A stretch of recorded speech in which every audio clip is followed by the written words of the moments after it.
welcome to CEO Power Talk, a space where C-level executives share their personal and corporate mission, vision, and strategies acquired to hold the highest-ranking positions in their organization.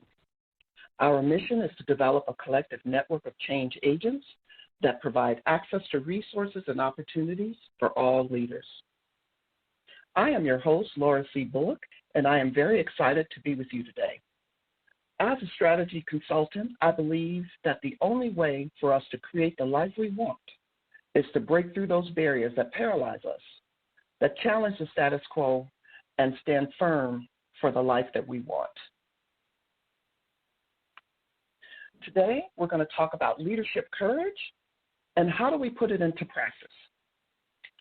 But let me first introduce my guest, Shonda Carter. Shonda is the CEO of ShoStopper Productions, a creative agency conceived to evangelize across multiple platforms and capture the humanity of complex social causes. And Shonda is coming to us live from Lawton, Oklahoma. Welcome, Shonda. Hello. Thank you so much for having me. It's great to be here. How are you tonight?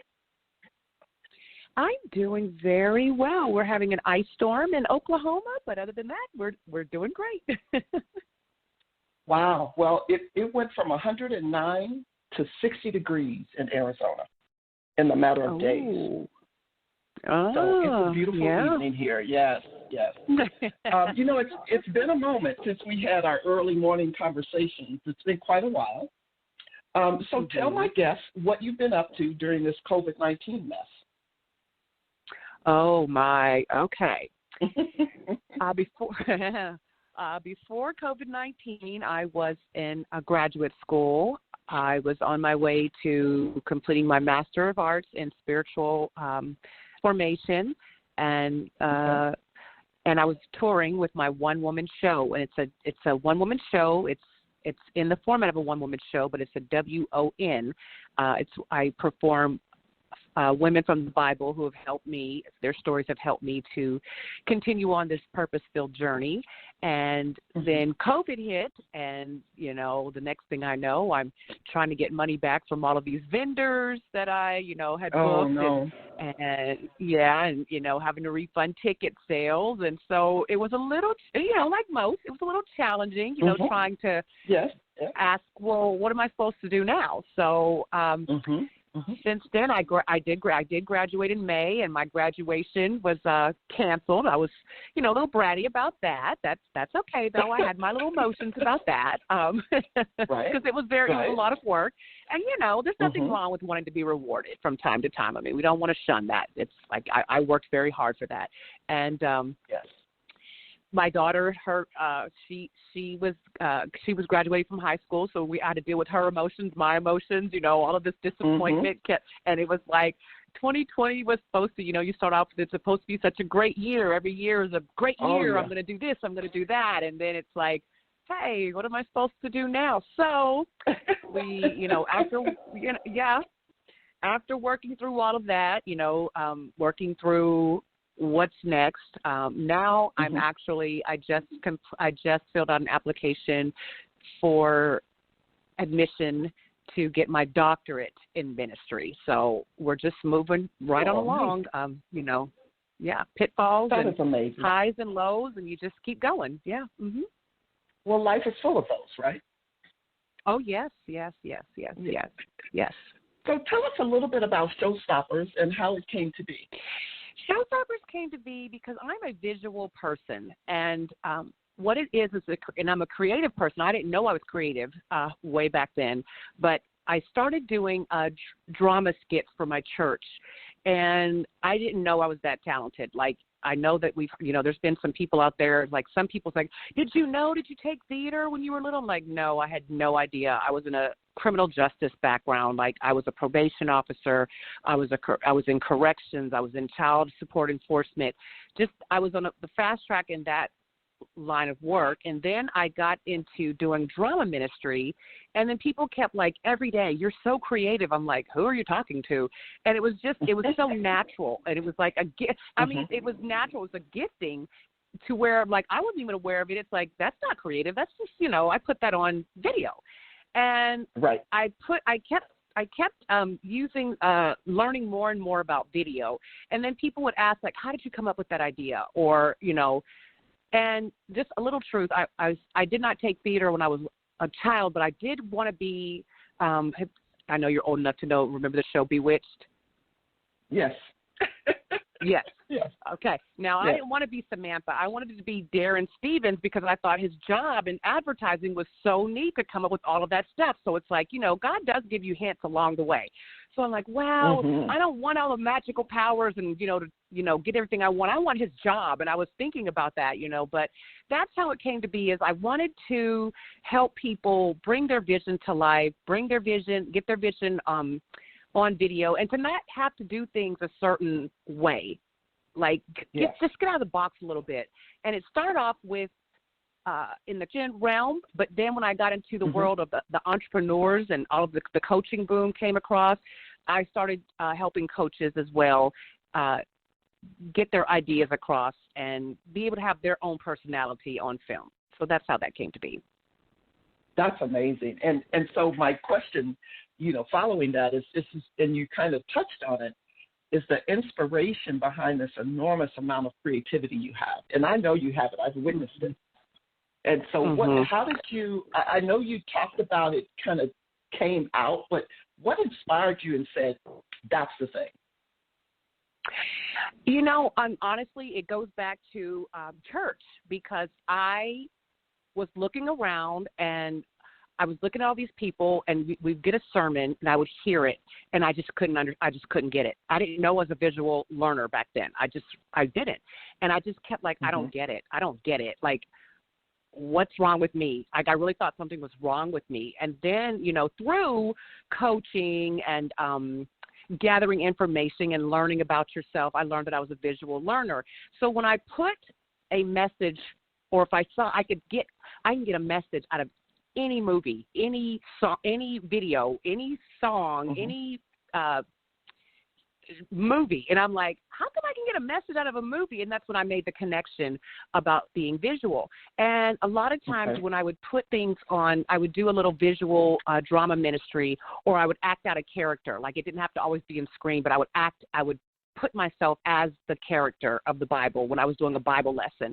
And people would always say, I'm a visual learner. That really helped me. And I'm like, oh, so that's how I kind of made the connection that, in some areas, the visual learner can get a little overlooked.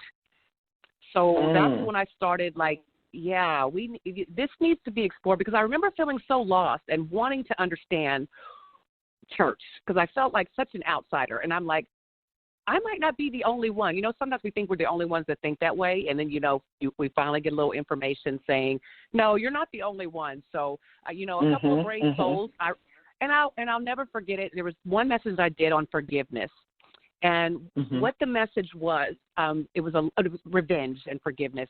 And the lady had got bitten by a snake. She was out hiking, and her friend was like, come on, we've got to get you to the hospital. She's like, I'm not going anywhere until I find that snake. Now, we had filmed this up in the mountains, and she was looking for the snake, and then she died. Now, it sounds really horrible, but it was funny. But it was, a woman came up to me, and she stopped me. I'd never seen it before, and I never saw her again. She stopped me, and she says, I finally get it. And I was like, I will never forget that to this day, and that keeps me going sometimes when I think, no one's paying attention, no one's listening, I'm not getting the Facebook likes, I'm not getting the YouTube, Right. I still remember that woman saying, I finally get it. I understand. So that's what keeps me going, and that's what inspires me. Yeah, and, God will give us those little messages and those confirmations to let us know we're on the right track. So tell me a little bit about this one-woman show. What was that breakthrough moment for you that said this one-woman show is what needs to be happening at this particular moment? Wow. That one-woman show, which it was a combination of stuff I've been doing for years. And it was so wonderful the way God did it, because the work was already done. I've been doing those characters across the, people would invite me to speak at churches, and at my church there was a noonday Bible study, and like I said, I would dress up as a Bible character or some type of character and deliver it that way. And how the One Woman Show came to be was I picked out the women in the Bible that I learned so much. Like, it's like, when you go talk to your grandma or you talk to those wise women that give you that, just drop that knowledge on you. And it was also helping people see these women from a different perspective, such as Hagar. There's so much richness in her story.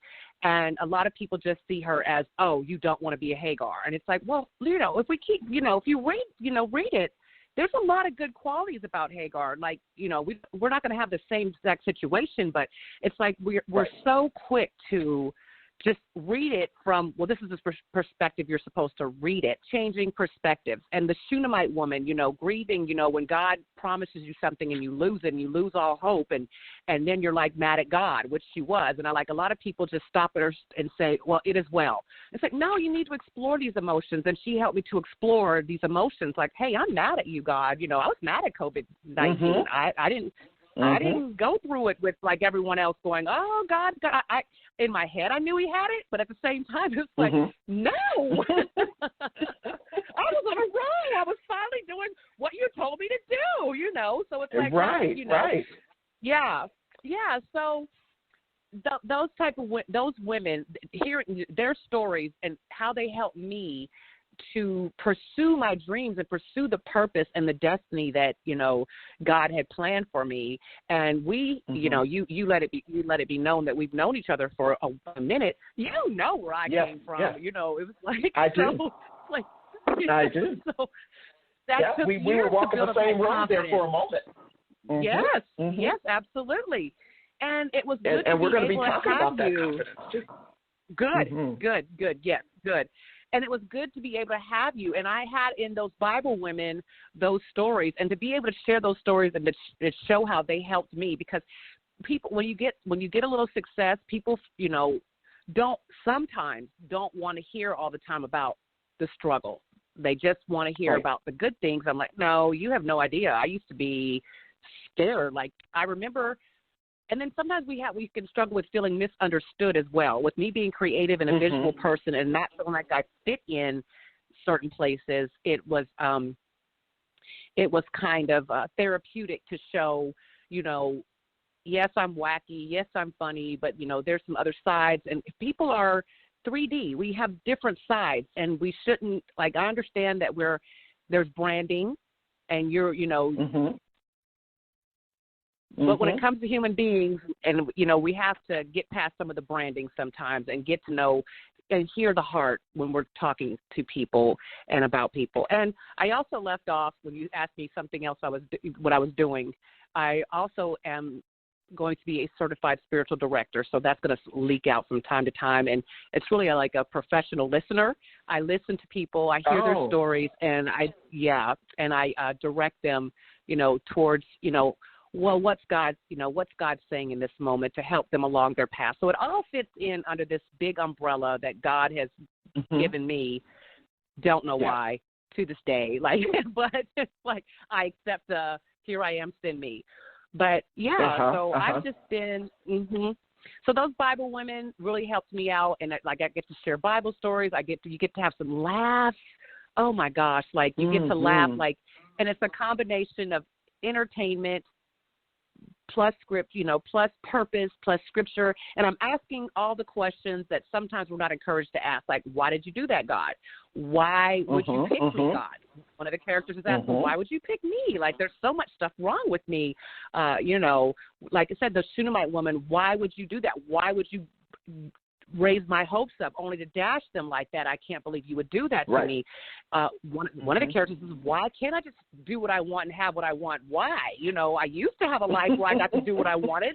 It's so before I got with you. Why do I have to take? Why do I have to take the long road around $1,000? Like, why can't I do that? So I'm asking all the questions through the character, through the guy, through comedy, so it doesn't hurt as much. You can kind of laugh your way into it and go think about it a little bit later. But, I love that one. I love it. It's called Me, Myself, and Why. Oh, I love it.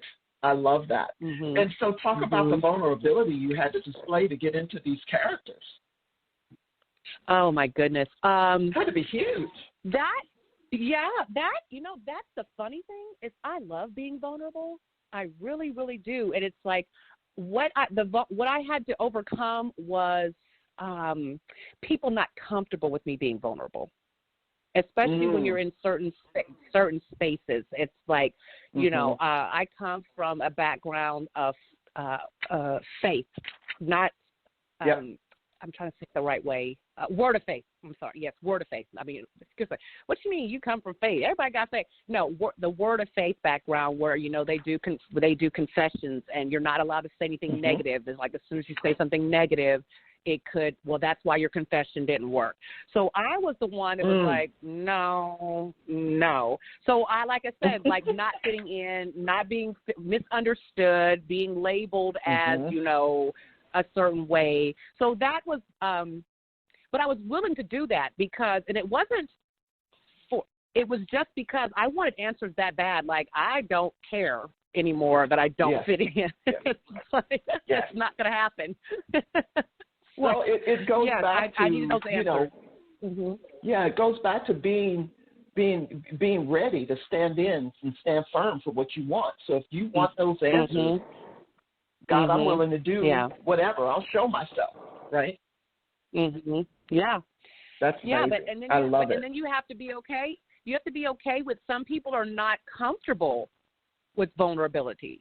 People, we can look at it as like, it's great, it's freeing, it's fantastic, but I have to also understand that it does make some people uncomfortable and not just be that same type of person to say, this is how I do it, you need to like what I do. And I accept that some people don't like what I do, and I accept that some people are uncomfortable with it, and I just roll from there. So that's been the thing that I've had to learn, that I have learned the most. Yes. Well, and that actually helps me because I know that there are people in my space that aren't comfortable with me becoming who I am because it's not who they expected me to be. Yes. And so this message that you're sharing right now is actually blessing me as well. That's wonderful. Yes. And once you know that, it frees you even more.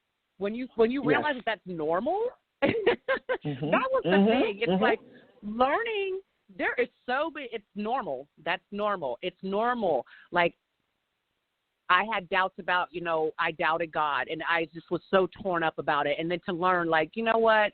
It's normal. You're not a robot. You have emotions. God is not surprised. And when I introduce some normalcy to this whole success road, it's normal for it to be rocky. It's not like the fairy tale that some people have said. Now, if you've had a fairy tale and you did, immediately come out the box, I'm going to applaud you too. I used to be jealous, right? But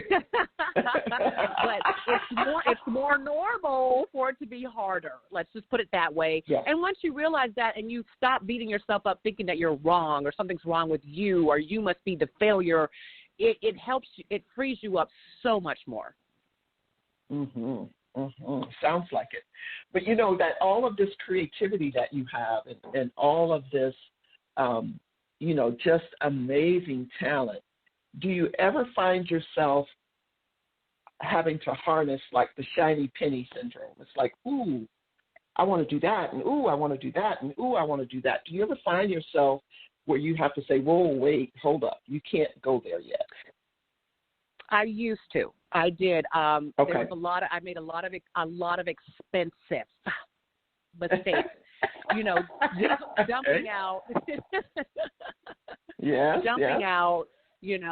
Doing all kinds of things. I definitely had to. And then, jumping on the next trend.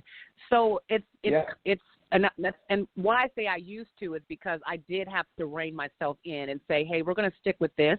And like you said, we're going to talk about this a little more. It was part of it is, not taking the time to find the right coach and being influenced by other people.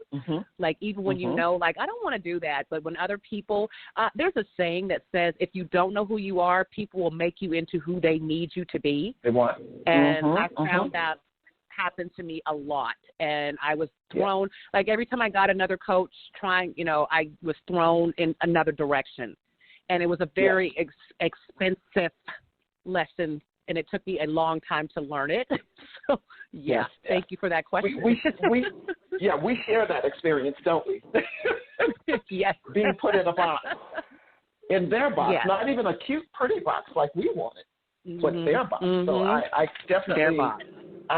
And so I'm happy to hear that you have found a way to, kind of rein yourself back in. What do you think that took? What did that take? Besides the fact that your bank account said, don't do this no more. Well, the bank account was the loudest. I'm just you will not do that anymore. Right. It was having the talk with yourself, with the Lord, and finding out what my purpose is. Like sometimes, like I said, we just know that there's a purpose, so we're hoping that there's people out there that can help us along the way, and discovering. I always say purpose is a dressing room, and it's like. So now when I see something like I might want to do, I take it to my dressing room and I see if it fits.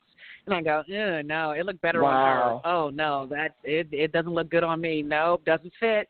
Put it back. So that's what keeps me from, making those types of mistakes anymore. There was actually a woman that wanted to start a ministry with me, and it was great. It was fantastic. It started out great, and we were going to, do a lot of things in the community. And I'm going to make this a really short story. She started hearing things, and then so she changed it to, no, let's not call it a ministry. Let's call it an organization. And I'm like immediately like, no, I signed up for a ministry. And I'm like, you're letting out, and I recognize you're letting outside voices tell you what's best, and I didn't sign up for that. And then it was, all the decisions being made were, well, God told me this and God told me that. I'm like, but okay, well, God hasn't told me that. So, it's like you have to stand firm. You have to, know who you are and know what you're going to do. So eventually I just said, if God is having these private meetings with you and only telling you things, I must not be needed. So I bravely broke off the we're still friends, but I bravely said, this is not, it didn't fit. It did not fit. It did not fit. And she's doing fantastic things with this organization. She really is. But when I look at it now and go, oh my gosh, I'd be so exhausted. I would not have been able to get my master's degree. I would not have been able to start my one-woman show. So saying no is a great thing sometimes. Absolutely. Knowing what fits and what looks good. And I always say, don't have those American Idol friends. Those people that go and audition for American Idol and they sound terrible. And you're like, why didn't your friends and family tell you not to do that? My mother-in-law would say, I was just going to say, my mother-in-law would always say, she probably doesn't have any friends. Yes, there you go. No one told her. No one told her. And I get mad at the ones that are there and going, what are you talking about? She sounds good. Like, why would you do that to her? But, just having the right people around you is very important as well. My husband has been by my side, and loving me, like I said, through all those mistakes, and some of them he doesn't even know about with the bank account. So, right. Just the right people that are willing to not only cheer for you, but be there to pick you up, like when you're devastated, or when you're crying, or when it's saying it's not working, I'm going to give up. Having that section, having your people around you is very important as well. Your amen corner. Amen. Yep. Yeah, amen corner. You got to have your amen. That's my spiritual coach calls it the amen corner. He says you must always have your amen corner. Love it. Those people cheering over there with the pom pom. And so you brought up a word that I want to dive into now. You said brave. You said you have to be brave and know when it fits. Let's talk a little bit about what I call leadership courage, which is You know, when people are able to push through those really uncomfortable situations, and they're willing to make those very difficult decisions and don't back down when things get too hard. And so that sounds like where you were with this young lady about the ministry versus the organization. Let's talk about the courage it took, the bravery it took to step away, even though you thought it might have been a good fit. Yes. And like I said, with, you know, looking, it's easy when you look back and you can see, but like you said, the bravery comes in before you can see. Like, now I can see, oh, no, that was not a good fit. The bravery, I would say, was just having the inkling of this is not a good fit, and knowing this young lady, she is a go-getter. So I knew that whatever she put her mind to, I knew it was going to be a success. I'd seen her, so to say no, that doesn't fit for what I'm called to do, we can say, you know, it takes a lot of courage to say yes to Jesus, and it takes a lot of courage to say no to people. When, you know, you've said yes to Jesus and you're pursuing what, you know you're called to do, it took a lot, because I'm going to be honest, I still struggle with missing out. Like, you know, and one of the things that I said was, I hinted to, it's like, I knew it was going to be a success. And she has made it a success.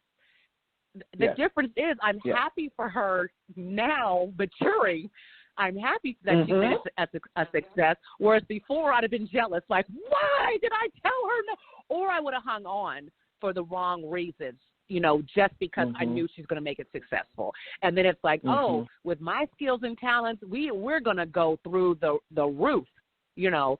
And sometimes you have to, if everything, even if it's good, if it's not a good fit, it's not good for you. And that's what needs to be. That's bravery, is knowing and accepting this is not the right decision.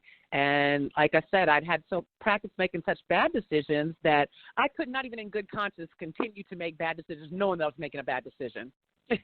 Right. And so let's talk about your Amen Corner. What are the types of people you have there? What makes up your strong support system?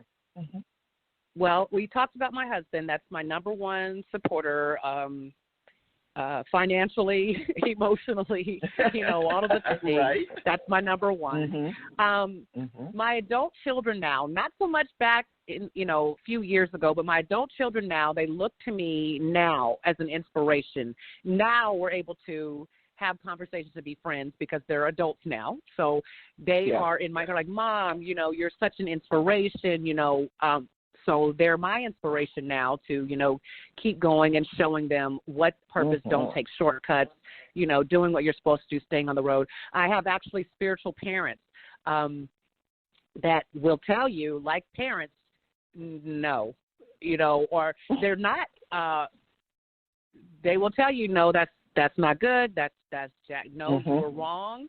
You have to have those people that will tell you were wrong, and you have to listen to those people. You have to have people that you're going to listen to, not, oh, you're just being a hater. No, you need to have people that you're going to actually listen to. Like when I come up with an idea, as a matter of fact, my spiritual father, when I was ranting and raving about church, he said, well, it just sounds like to me you need to go to school. And I'm like, what? And I was in school like the next 2 weeks after that. Because he doesn't say things like that. You know, it was just like, and God had already been speaking to me about going back to school, and I'd been telling God, no, I'm too old. So when he said that, it was this confirmation. They pray for me. I have friends, people that will drop things and pray for me, you know, not, I'm getting misty-eyed here, but yeah, they will. They'll say, not, oh, I'll pray for you. No, we're going to pray right now. You know, you're not getting off this phone until we pray. I have those type of people, and it's wonderful. And then I have people that, you know, I can reach out to with a wealth of knowledge. Like I called you and said, hey, what about this? Do you know anyone? I mean, I know you're not. It's so funny. The morning I called you because I'm like, Laura, she's not an actress. She's never done anything like a one-woman show, and then you connect me with someone who did. Look at that. Yes. And you know what? So, That's what sisters are about. We have to do that more.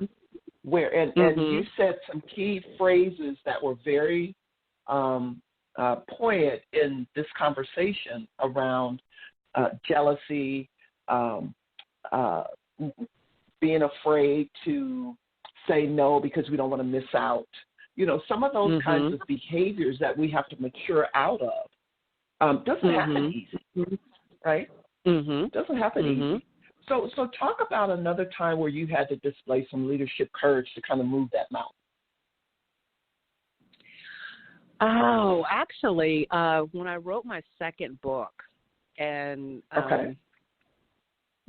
this I'm going to talk about this. All right. When I wrote my second book, my pastor, my pastor called me, and as soon as the phone rang, I knew exactly what was about to happen.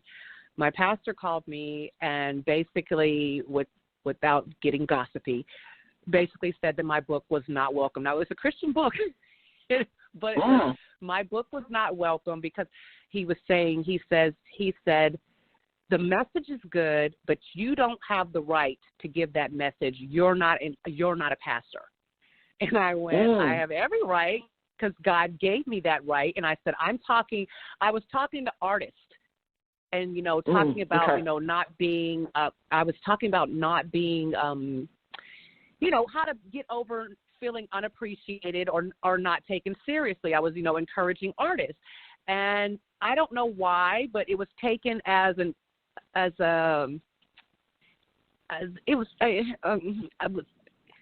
seemed like a little insecurity as I was giving a message that was not for, the message was for artists, and other people that read something into it that was not there.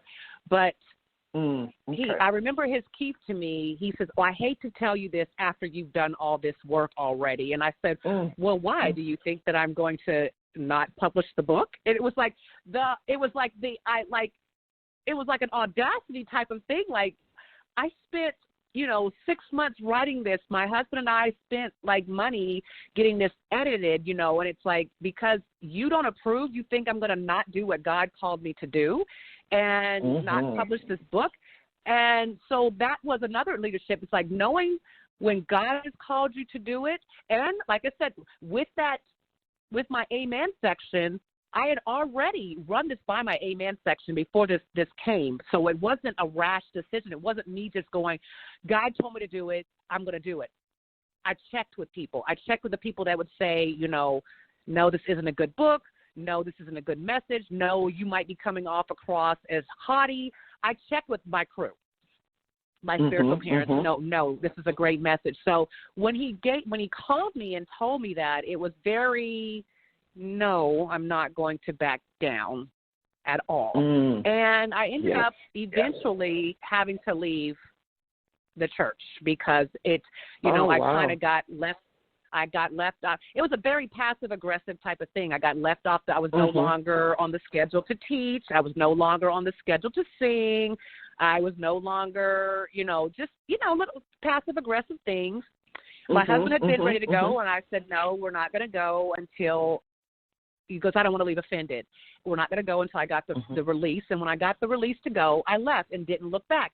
Just like with the organization, when you do it the right way and you do it and called you to do and your purpose, you don't look back. Like I said, I can look at the young lady with the organization and go, wow, she's rocking it. She's doing great things for the community, but I don't feel like I'm missing out. I can look at my former church and I can greet other people from my former church and go, well, that's great, that you go to that church. I learned a lot. I have no ill will. But that's when your bravery gets rewarded. It's like you did the right thing. And you got the courage to make those decisions. Yes. You don't look back. I love that. You keep moving forward. Yeah, I love that. That makes so much sense. And being able to really kind of sit in that, right, and let it mature with you is amazing. It's amazing. You know, you said something that was really important, and I want to just go back to it for a moment. And you said, when God calls you to do it, drop what you're doing and do it. And I've heard that in so many messages. It's absolutely important. I mean, like I said, I took time to check to see if it's like, is this God? You know, like you should take the time. You know, you want it. The Bible does say count the cost.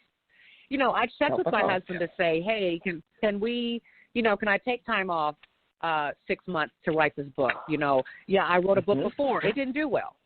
You know, it's not like, you know, so, you know, I had to check with him. You know, it's like, I wrote a book before. It was cute. It was nice. It was great, but it didn't make us millionaires. So it's like, hey, you know, is this okay? Can we do this? Can we, you know, I'm going to be in my office for a while. Can you spare me? You know, those type of things. Yeah. So, yes, I mean, so like I said, consider the cost, like, so you don't get shocked because, like, you know, you won't be in the middle of, why am I doing this, you know, or lose focus. It helps you to keep your focus. Absolutely. Yeah. And you do drop everything and do it and complete it. That's what you need to be counting the cost for, so you can complete it. Because it's very easy to start stuff. Like we said, we can do the shiny penny thing. It's very easy. It's exciting when you first start. What's going to get you through that middle hump, and what's going to get you through when people say, I don't like this and you shouldn't have done this. Like, you can't crumble after that if you know God has done that, as God has called you to do it. Yes, that is so true. So tell us the name of the second book, and is it out? Oh, yes, it's been out for a minute. My second book is called God is for Real, REEL, and it's about, you know, how we're talking about the ShoStopper business and the visual impact of the arts, and how God is an artist. And because I say God is an artist, that does not mean that he's not anything else. You know, you look at the mountains and you look at the trees and go, wow, no painting can top this. You know, that's the beauty. I was looking at God as he's an artist, not that he's not anything else, everything else. Yeah. That's and amazing. Helping so artists, tell us about the rule breaker. I'm sorry, finish what you were saying. The rule breaker is just all with, that God is an artist, and it's celebrating, you know, how we as artists, you know, musicians, writers, painters, poets, how we can all use our gifts to glorify God, even when it seems like there's no room for us certain places. So that's what the book God is for Real is about. Okay. So tell us about the rule breaker, Bible skit maker. Yeah, the rule breaker. I read that and just laughed. It was hilarious. Well, rule breakers in quotes. So, okay. The rules that I'm speaking about, yes, the rules that I'm speaking about are rules that other people have tried to place on me as a black woman, a person of color, a woman, and a Christian. You know, you can't do that, or like now we're in a very tumultuous time where, you know, if you're a Christian, you have to vote a certain way. So those are the rules that I'm talking about. It's like, because I'm Christian, I'm not subjected to your rules and what you think I should do. And like how I just said, how my former pastor, you can't write that because you're not a pastor. So those are the type of rules I'm talking about. I break the rules that say you can't when God says I can. Or even our former coach, you know, even former coaches that said, oh, you're not going to make any money doing that. Don't do that. My one-woman show is it still is a success. It's just on a hiatus. But I think of all the coaches that said you'll never make any money doing Christian stuff. And it's like, oh my gosh, why did I ever listen? So now that I'm a rule breaker, I'm breaking other people's rules that they have tried to place on me. Well, I do believe Jesus was a rule breaker. Yeah, absolutely. He broke what they thought. The rules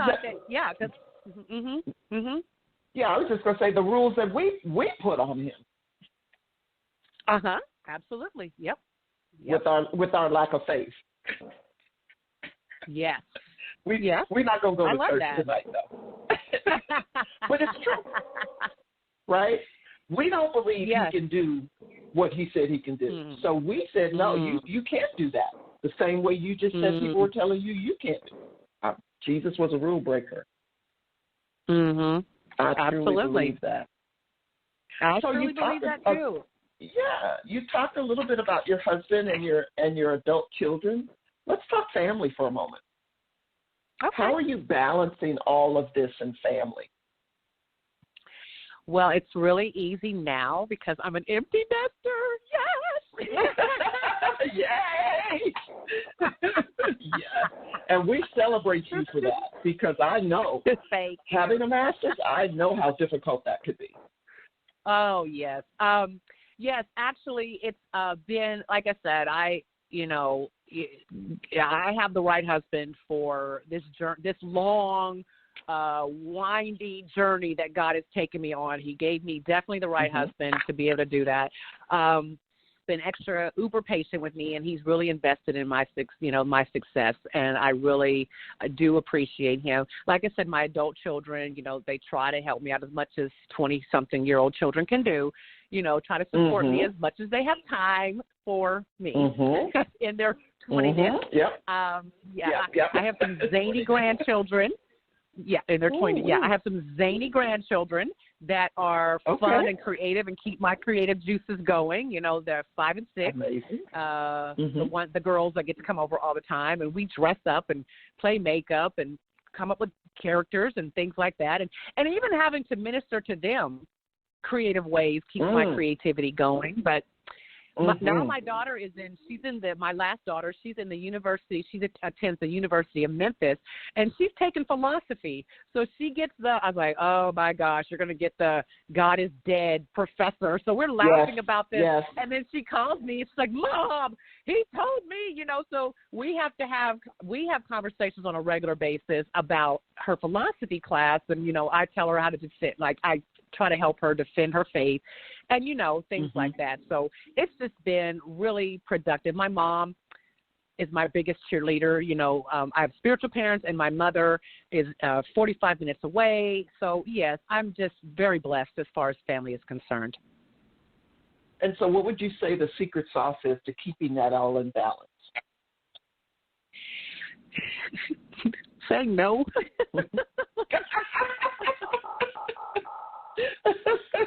I love it. Yeah, because, as much as we love family, sometimes family can impose some things on you as well. Like, I love my grandchildren, but I've raised my kids, and no, because I'm not in an office setting, that does not mean I'm going to babysit all the time, Like I have homework because I'm going to school. That does not mean they can run around the house and I'm doing nothing because I'm on the computer, which is what a lot of family thought that, or that you can call me and speak all day. No, I'm in school. Yes. I have a paper due. Oh, but you're smart. That might be true, but I have a paper to do, and I carved out this amount of time to do it. So, yeah, saying no, having boundaries, absolutely, with family as well as everyone else. Balances it out very well. Do you feel like this is your second career? I absolutely do. My husband is my second husband. I got married when I was 17, and I had kids right away. It wasn't a shotgun wedding. I just knew I wanted to have a family right away. And people were like, you're very adamant about that. I'm like, no, I wanted kids young because in a sense, I knew this was going to be like a second, I was a 20-year-old that couldn't wait to hit 40 for some reason. I'm like, oh, I'm going to be fabulous at 40. I can't wait to hit 40. I'd always said that. And people always, once again, thinking I'm weird, didn't fit in, like I'm an oddball. Right. I own it. Right. I was like, no, my kids are going to be grown and I'm just going to be free to do what I want to do, because I was one of those moms that you have kids, hey, they're here. Take care of them, So, and that's why, take care of them. So it's like with my kids now being grown and having their own kids, like, no, baby, I raised my kids. Nope, this is my time. I am definitely grandma. I visit with my grandchildren. So, But, I wanted kids. I had a sense that, this was going to be a good time in my life. And I'm closer to 50 now than 40. But it's been a really good time, and I'm really enjoying this second season of my life. I'm really loving it. Yeah, No apologies. I know. It sounds love it. I love that too. Yeah, and we shouldn't have any apologies. And I share with people, sometimes that, there's more days behind me than ahead of me. So I really have to embrace it all, So it's definitely a life fulfilled is what I can say. So so let's do this. What kind of tips would you offer? You've been giving tips out this whole night, girl. I'm going to have a field day with all the tips you've given me. But let's put some things in. What kind of tips would you give a CEO? And I'm calling these power tips that helps women understand that you have to have some things woven into the fabric of who you are. What would those tips sound like for her? 2 or 3. Those tips would definitely be the not being trapped in a box. And like you said, we've been talking about tips all night. So definitely be the rule breaker. Definitely number 1 would be to know your purpose. As a CEO, what is the purpose of you being at that company? What are you going to bring forth at that company? What are you bringing forth with your business? So that way you can stay on mission. That way you can stay focused on what you're bringing to the table. And, oh, my gosh, as a CEO, like I really don't – I feel so honored that you'd even ask, because I look at CEOs like, wow, they're so fantastic. They've got it all together. They're great. They're fantastic. What can I say to a CEO? But you are one, my dear. I am, but it comes down to that, well, I just do this naturally. So it's like, so it comes across as like, how can I give advice, but I'm going. Definitely knowing who you are, what you bring, and why you're doing it. A lot of times, when we, it's a great idea now. Like I said, the coaching industry is booming, just throwing out there, like, I'm a CEO and I'm going to, like, you have to supply what people want as well as what they need. And that's a lot of times we get caught up in, well, people need this. That's great. But if they don't want it, you're not going to be able to deliver that. Learning how to deliver from your stage. And when I say your stage, it's STAGE. It's skills, talents, abilities, gifts, and a spirit of excellence.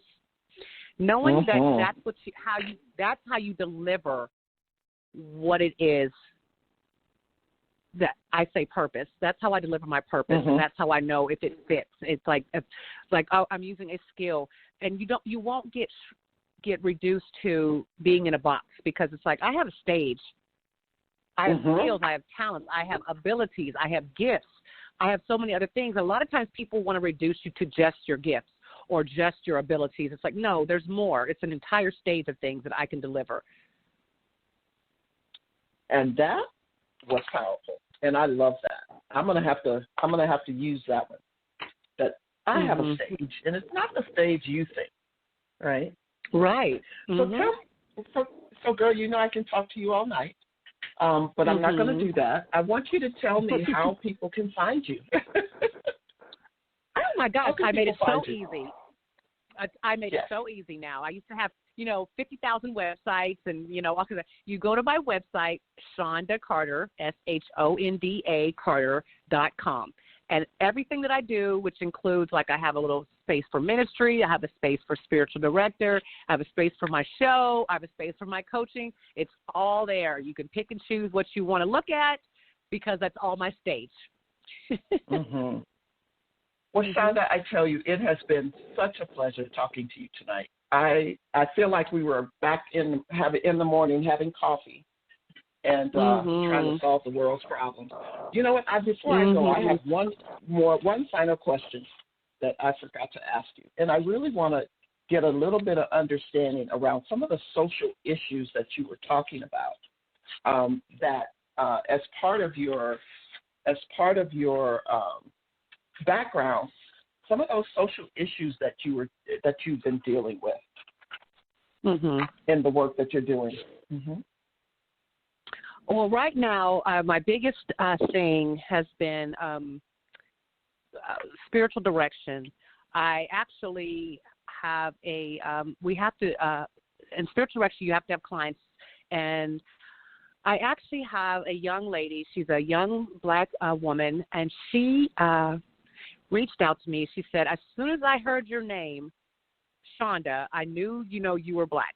And I said, well, as soon as I heard your name, I knew you were black. So we're laughing and we're joking, and we get along very well. And she says, there's things that when all of the George Floyd stuff happened, she says, there's so many things going on. I wanted to speak with another black woman that understands.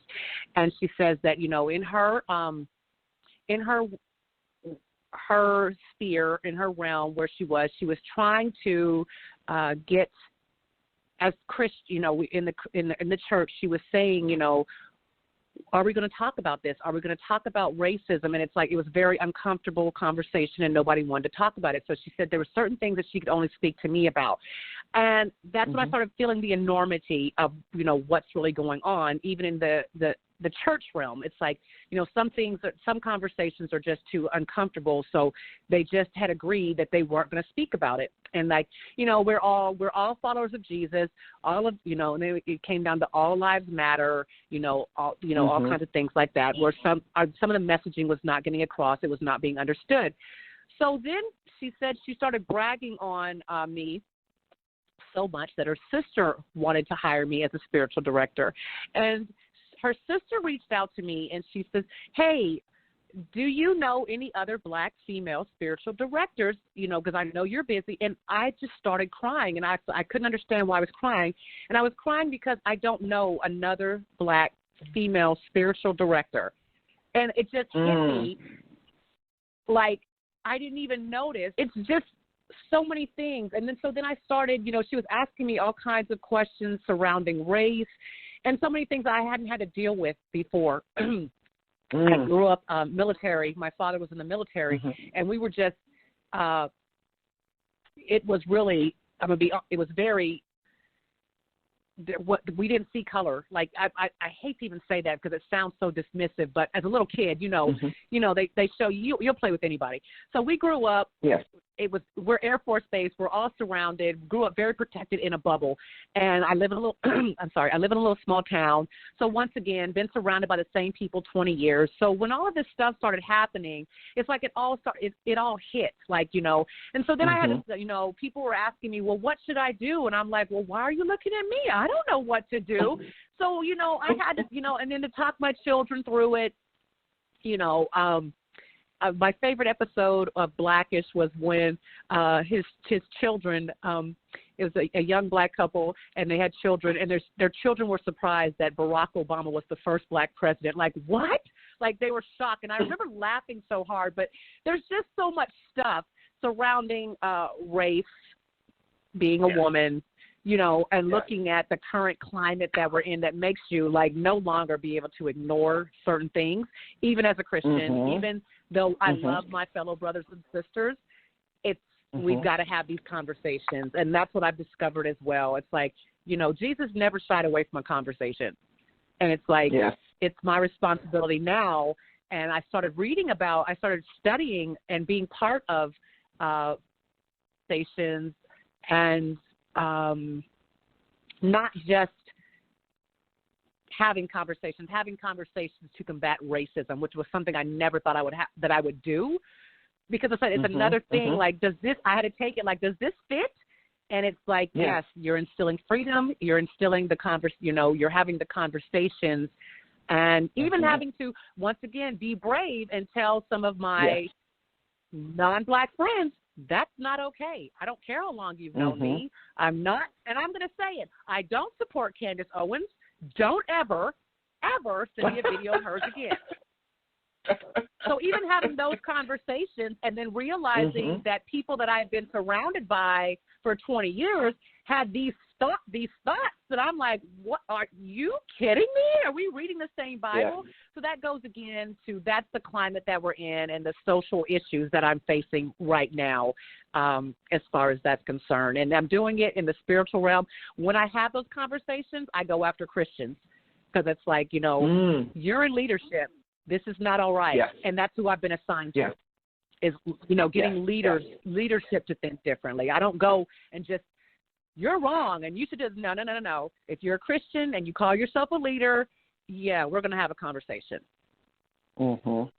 Well, I like to look at them as gatekeepers in some way, these leaders, because we're holding them in a position where they have influence over specific things, right? And so you have to guard that with your life. Yes, absolutely. Yes. And to me, those are gatekeepers. So that, that is part of the conversation that has to continue, and we have to hold those individuals accountable for the positions that they hold. And that's why and I think that's why CEO Power Talk is so important, because not only are we sharing this space where we can talk about those important issues, and it's cool to get some tips on how we handle things and some of the different best practices that are out there.